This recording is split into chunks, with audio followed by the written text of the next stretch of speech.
4 state தான் கொண்டு வந்திருக்காங்க. Reservation promotion bill article 16(4)A 4 state தான் கொண்டு வந்திருக்காங்க.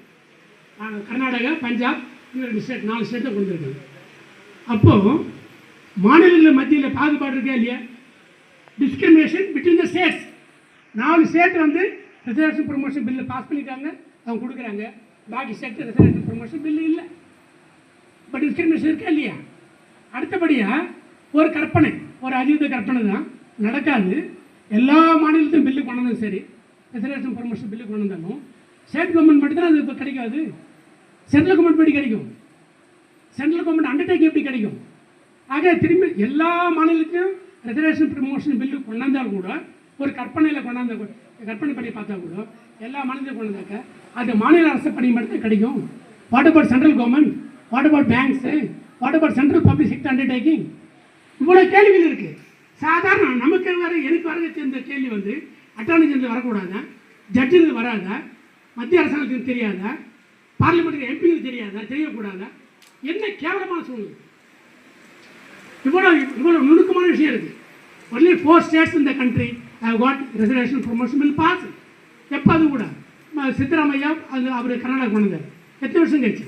92, 2006 போச்சு அந்த நாகராஜ் ஜட்மெண்ட்டு. அவர் 2018 பையனை கொண்டு வந்தார். பிஜேபி கவர்மெண்ட் வந்தது. அதுக்கப்புறம் சித்தராமையா எடுத்து கர்நாடகாவில் அவங்க அப்போஸ் பண்ணல, அது கிடப்பில் போடல, கண்டினியூ பண்ணுறாங்க. இப்போ திரும்பி வந்து அந்த கவர்மெண்ட் கண்டினியூ பண்ணுறாங்க. நம்ம தமிழ்நாட்டில் சமூக நீதி பேசுகின்ற நம்முடைய தமிழ்நாட்டில் இது வரைக்கும் ரிசர்வேஷன் ப்ரொமோஷன் பாஸ் ஆகுது.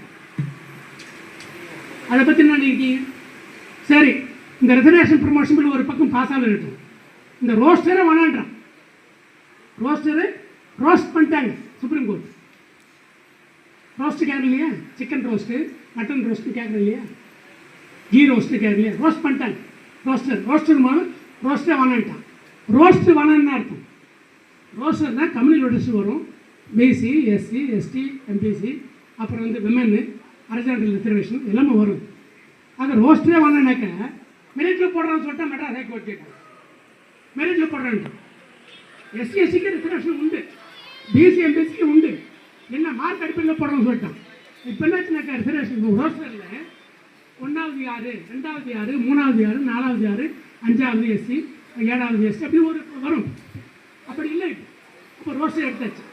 மார்க் பேசிஸில் போட்டாக்கா எங்கே கிடைக்கும்? நம்ம ஆளுங்க ரிசர்வேஷன் 100 பேரில் 19 பேர் கொடுப்பாங்க. அந்த 19 பேர் எங்கே இருப்பாங்க? கடைசியில் இருப்பாங்க. மார்க் பேசிஸில் 80 மேலே இருக்கலாம், 75 மேலே இருக்கலாம். அப்போ எப்படி ப்ரொமோஷன் ஆக முடியும்? அப்போ ரொட்டேஷன் வாங்கணும்னு சொல்லிட்டாங்க. இங்கே தமிழ்நாடு அரசாங்கம் வந்து மெத்தனமாக இருக்குது. ஏன் மெத்தனமாக இருக்குது?